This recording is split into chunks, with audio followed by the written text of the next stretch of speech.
অন্নপূর্ণা যোজনার টাকা না পাওয়ায় অভিযোগ তুলে ইংলিশ বাজার পৌরসভায় বিক্ষোভ দেখালেন শতাধিক মহিলা। বৃহস্পতিবার সকাল থেকেই পৌরসভা চত্বরে ভিড় জমতে শুরু করে। ঘন্টার পর ঘন্টা লাইনে দাঁড়িয়ে পরিষেবা পেতে চরম হয়রানির শিকার হতে হচ্ছে বলে অভিযোগ বিক্ষোভকারী মহিলাদের দাবি, তাদের পরিবারের আর্থিক অবস্থা অত্যন্ত খারাপ। কারো স্বামী সবজি বিক্রি করেন, আবার কেউ ফুটপাতে ছোট দোকান করে সংসার চালান, অনেকেরই টালির বাড়ি। এরপরও অন্নপূর্ণা যোজনার টাকা তাদের অ্যাকাউন্টে ঢুকছে না। কেন টাকা পাচ্ছেন না তা জানতে পৌরসভায় এসে দীর্ঘক্ষণ লাইনে দাঁড়াতে হচ্ছে বলে অভিযোগ তাদের। বিক্ষোভকারী মহিলাদের আরো অভিযোগ, টাকা না ঢোকার কারণ হিসেবে অনেকের পরিবারের বাড়িতে 3টি ঘর থাকার কথা দেখানো হচ্ছে।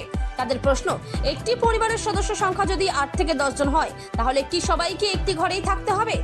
বাড়িতে কয়েকটি ঘর থাকলেই যে পরিবারের আর্থিক অবস্থা ভালো এমনটা নয় বলেই দাবি তাদের। এই সমস্ত অভিযোগ তুলে এদিন ইংলিশ বাজার পৌরসভায় ক্ষোভে ফেটে পড়েন মহিলারা। দীর্ঘক্ষণ বিক্ষোভের জেরে পৌরসভা চত্বরে তৈরি হয় উত্তেজনাপূর্ণ পরিস্থিতি। মহিলাদের দাবি, প্রকৃত আর্থিক পরিস্থিতি যাচাই করে যোগ্য প্রত্যেক পরিবারকে দ্রুত অন্নপূর্ণা যোজনার সুবিধা দিতে হবে। কেন তাই আমি একটাই বার্তা দিতে চাই, এখন যা পরিস্থিতি আমাদের ভেরিফিকেশন হচ্ছে না, ঠিক আছে, ফোনে ভেরিফিকেশন ফোনে ভেরিফিকেশন হচ্ছে, হওয়ার পর কি করছে, যারা 3টে ঘর 5টা ঘর তাহলে ভেরিফিকেশন যদি হতো তাহলে কেউ টাকা পেত না। আমি দাদার কাছে একটা রিপোর্ট, সুরেন্দ্রদার কাছে একটাই আমার রিপোর্ট, ভেরিফিকেশন হোক, নাহলে টাকাটা বন্ধ রাখো। কেউ জানে না, সবাইকে যখন দিতে পারবে তখনই যেন টাকা দেওয়া হয়। তাহলে এই টাকাটা বন্ধ করে দেওয়া হোক, অন্য কোনো একদম বন্ধ করে দেওয়া হোক। একবারও পাননি?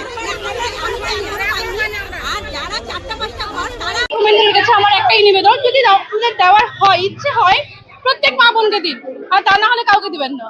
এটাই আমার একান্তই নিবেদন। কেন প্রত্যেকেই আমরা হ্যারাসমেন্ট হচ্ছি, প্রত্যেকে কাজ ছেড়ে আমরা এখানে লাইন দিয়ে দাঁড়াচ্ছি নিত্যদিন। কেন লক্ষ্মী ভান্ডারের সময় এগুলো আমাদেরকে করতেই হয়নি, এত কিছু করতেই হয়নি, সরাসরি আমরা পেয়ে গেছি। কিন্তু অন্নপূর্ণা যোজনার সময় প্রচন্ড লাইন দিতে হচ্ছে, আর প্রত্যেক মাসে আমাদেরকে লাইন দিতে হচ্ছে। কেন? প্রথমে বললো অফলাইন, তারপরে অনলাইন, আমরা সবটাই করার পরেও কারো ঢুকছে, কারো ঢুকছে না, প্রত্যেকেই লাইন দিতে হচ্ছে। আমাদেরকে হেনস্থাই করা হচ্ছে এইভাবে। মাননীয় মুখ্যমন্ত্রী আমাদেরকে হেনস্থা করছে। আমাদের প্রয়োজন বলেই তো আমরা লাইন দিচ্ছি, প্রয়োজন ছাড়া তো কেউ লাইন দিচ্ছে। সবারই হচ্ছে দরকার আছে অন্নপূর্ণা ভান্ডার, ঠিক আছে, একজনকে দিবে একজনকে দিবে, এটা তো হয় না। গরিব মানুষকে যখন সবাইকে বলেছে দেওয়া উচিত, তো দেওয়া দরকার আছে। এখানে একজনকে দিচ্ছে, একজনকে এত হ্যারাসমেন্ট করার কি দরকার আছে? এই যে ভেরিফিকেশন একটার পর একটা ভেরিফিকেশন কেন হচ্ছে? কতটা সমস্যায় আপনারা বলেছেন? অনেক সমস্যায়। যাদের গরিব মানুষদের বেশি দরকার, ওদের ওটাতে 1 ফোঁটাও পাচ্ছে না। যাদের দরকার নেই তাদের অ্যাকাউন্টে ঢুকছে। কেন?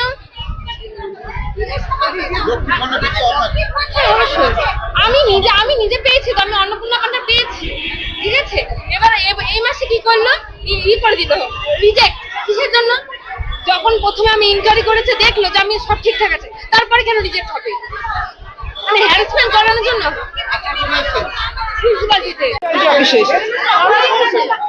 যেটা সমস্যা হচ্ছে, আমরা এই যে অন্নপূর্ণা ভান্ডারের যে সমস্যা নিয়ে এসেছি, কিন্তু এখানে কিছুই দেখাচ্ছে না। যেটা আমরা মোবাইলে দেখছি কাটছি সেটাই করছে, এটা কোনো সমাধান করছে না। আমরা এই টাকার জন্য প্রচুর কষ্ট, আমরা 3 মাস থেকে মেয়েকে পড়াতে পারছি না প্রাইভেট। আমি এই লক্ষ্মী ভান্ডার পেতাম, মেয়ের বেতন দিতাম, সেই বেতন আমি দিতে পারিনি, মাস্টারের বেতন আটকে গেছে। আমরা প্রচন্ড গরিব মানুষ, কিন্তু আমাদের গরিবদের পাচ্ছে না। আমার পাড়াতেও অনেক বড় লোকরা পেয়েছে, যাদের পয়সা আছে তারা পেয়েছে, কিন্তু আমরা গরিবরা পাইনি। আর আমরা যারা 3 মাস থেকে পাচ্ছি না, 3 মাস থেকে, তারা প্রত্যেকেও এবার পাইনি। তাদের কিন্তু ইনকোয়ারিও হয়নি। আমাদের বাড়িতে গিয়ে যে কোনো ইনকোয়ারি করা বা কিছু হয়নি। আমাদের এখানে লিখেছে 3টা ঘর। আমার কথা হলো, আমরা যে অন্নপূর্ণা ভান্ডার কেন পাবো না? আমরা তো ফুটপাতে কাজ করি, আমরা কেন পাবো না অন্নপূর্ণা ভান্ডার? যারা চাকরি করছে তারা পাচ্ছে, যারা বড় বড় ইঞ্জিনিয়ার তারা পাচ্ছে। তারা কেমন করে ভেরিফিকেশন করবে? সরকার কেমন কাজ করবে? 3টা রুমে কাকে ঘুমাবে? শ্বশুর শাশুড়ি মা বাবা সবাইকে এক জায়গায় নিয়ে ঘুমাবো? একটা রুমের মধ্যে বাড়িলে মেয়ে সবাইকে দিব? 3টা রুম কার নাই? সরকার কি করে? সরকার কি চাচ্ছে? ভাই বোন মা বাবা শ্বশুর শাশুড়ি সবাই এক জায়গায় ঘুমাবো? শ্বশুর শাশুড়িকে বৃদ্ধাশ্রমে পাঠাবো? উঠে বলবো সবাইকে টাকা দিব বলেছিল। তা বলেনি তো যে যারা চাকরি করে তাদেরকে দিব, যারা বড় বড় আছে তাদেরকে দিব। আপনারা এমনি কি আমরা বাড়ি ঘর করেছি নিজের ক্ষমতাতে, আমরা করবো না? বাড়ি থেকে কি করেন? আমরা মিউনিসিপ্যালিটিতে এসেছি, আমাদের অ্যাপ্রুভ হয়েছিল, আমরা কালেক্টর অফিস থেকে দেখে এসেছি 16 তারিখে, তাও অ্যাপ্রুভ ছিল। কালকে আমাদের ক্যান্সেল করেছে, পরে রেখে 3টা রুম। তাহলে 3টা রুম কি করে হয়? আমার উপরে রুম একটা, নিচে রুম একটা, আমরা সবাই মিলে, আমরা শাশুড়ি বউ সবাই মিলে আমরা একসঙ্গে জয়েন্ট ফ্যামিলি থাকি, তাহলে আমাদের 3টা রুম হবে, 2টা রুম যদি থাকে কি করে থাকবে মানুষ? ছোট জায়গাতে সবারই তো বড় বড় মানুষ, সবাই একভাবে থাকতে হবে, সবাই মিলেমিশে থাকতে হবে। আমাদের 3টা রুমে কি করে মানুষ থাকবে? এত বড় ফ্যামিলি। আবার বলেছে স্যার ওখান থেকে সরকার থেকে বলছে সবাই একটা ফর্মের মধ্যে ফিল আপ করতে। একটা ফর্মের মধ্যে যদি ফিল আপই করে তাহলে কি করে হয়? ওরকম করে 3টা রুম হলে কেন বাদ দিচ্ছে আমাদেরকে? আমাদের এক রুম হয়ে কেন বাদ দিল? এক রুম হয়েছিল, আমরা প্রত্যেকদিন দৌড়াদৌড়ি করছি, এইভাবে দৌড়াদৌড়ি করছি প্রত্যেকদিন। আসছি ইনকোয়ারি করতে এসেছি, 4বার স্যার গেছে, অন্য স্যার গেছে, একটা বান্টি স্যার গেছে, একটা বুবাই স্যার গেছে, এরা সবাই গেছে। এক মাসেরও পাননি? আমি একবারও পাইনি, 3বার চেক করতে গেছে আমার বাড়ি, 3বার গেছে, একটা ম্যাডাম গেছে চেক করে এসছে। আবার ফোন করে একটা স্যার জিজ্ঞাসা করেছে, আমার স্যার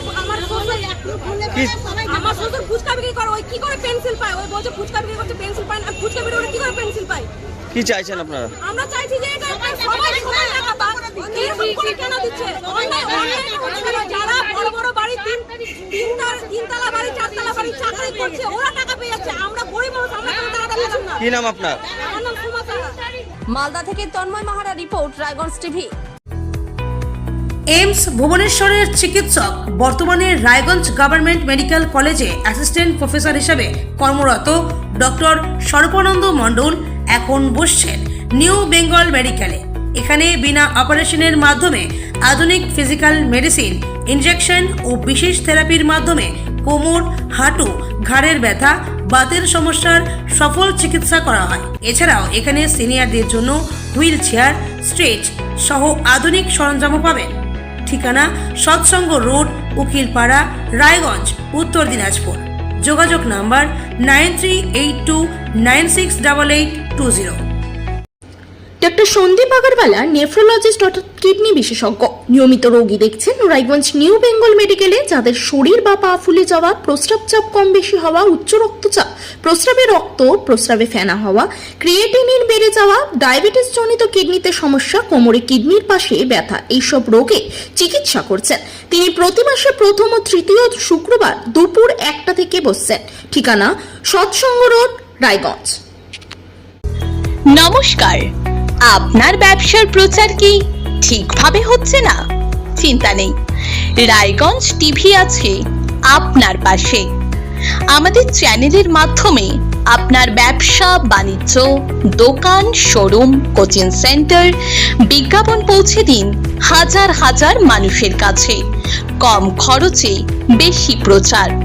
বিজ্ঞাপন দিতে আজই যোগাযোগ করুন 7001488607 অথবা 7029082947 এই নাম্বারে। রায়গঞ্জ টিভি উত্তরবঙ্গের ভরসা নিউজ চ্যানেল। বিশ্বাসযোগ্য প্রচার সঠিক মানুষের কাছে।